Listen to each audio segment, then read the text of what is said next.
Hey everybody, this is Fran Snyder from Listening Room Network. I had an interesting conversation today with Larry Ahern, representative and friend of legendary singer-songwriter Craig Bighart, and we talked about um, what's happening in the music industry. He kind of corrected some of my misconceptions that if you got into the music industry early enough, um, and had your hits, that you would still be well taken care of today. And apparently, the mailbox money is not guaranteed anymore. I think if there's some notable exceptions like the Eagles and other bands that are still getting played like mad.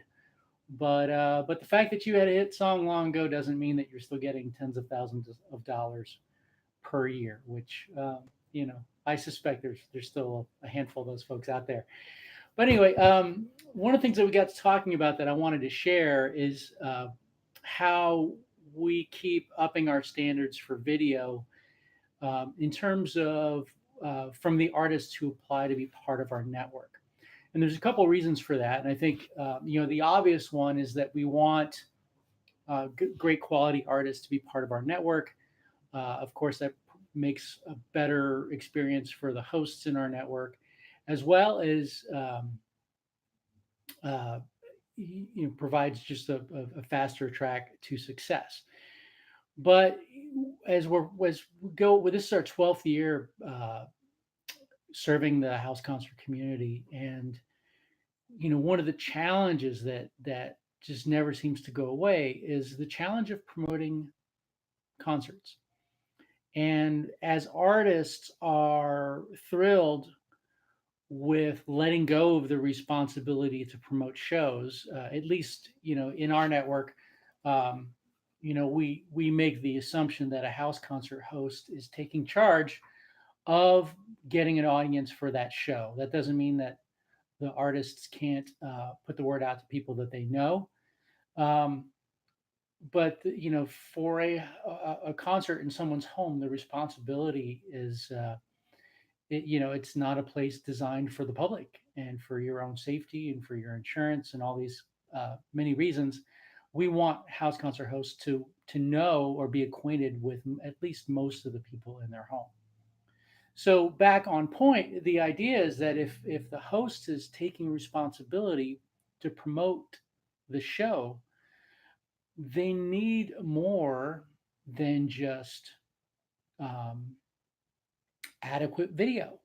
And there's got to be some magic. If you're an artist and you want your show to be promoted well and to have um, hosts be successful at promoting your concert, you've got to give them something that is more than just an adequate representation. Like, okay, yes, I sang on key. You could see my face. Um, it's a pretty good song. Uh, those kinds of things are it's a baseline. It's like it's the minimum requirement. But the fact that capturing a great video is really, really challenging doesn't absolve us from the quest for it. And countless musicians have told me that once they finally get that great video, and when I say great video, I don't just mean I don't mean a three camera shoot and perfect lighting and perfect audio and the perfect audience, but there is something about capturing a moment, capturing that one time where you let your hair down with that song and you really really connected with the audience. Was the camera rolling? Was everything else adequate in terms of lighting and point of view?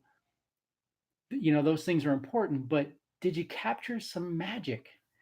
And I know it's hard. I've been a musician for 25 years, and it's rare that I see it, but it's rare that I've captured it for myself. But it's it's so important and it's so vital. And in our evaluation process, when artists join, there's often a little bit of pushback. Like, I know I'm great. I know that if people came to my show, they always have a great time. Just because my video isn't great doesn't mean I shouldn't be part of your network. And, and it's not that it's that strict, but we are sort of raising our standards every year. And it's not a perfect process, but we want any artist who joins our network to have a really, really good chance at success. And booking shows is just the first part of that success. If you book shows and the artists have trouble getting their friends inspired to come see you because they don't know who you are, and your video didn't really wow them, then you're not significantly better off. And we want anybody who's part of our network to feel significantly better off. So that's my rant. I just want to give a little more background that, our quest for artists to have great promotional materials and strong video.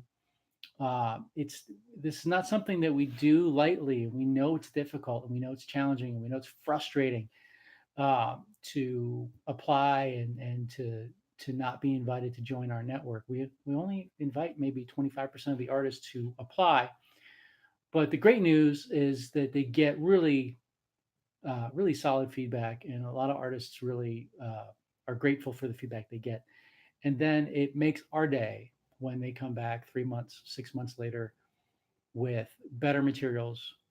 They've captured a better song in a better way and captured some sort of magical moment, and they fly through the evaluation process with I guess flying colors.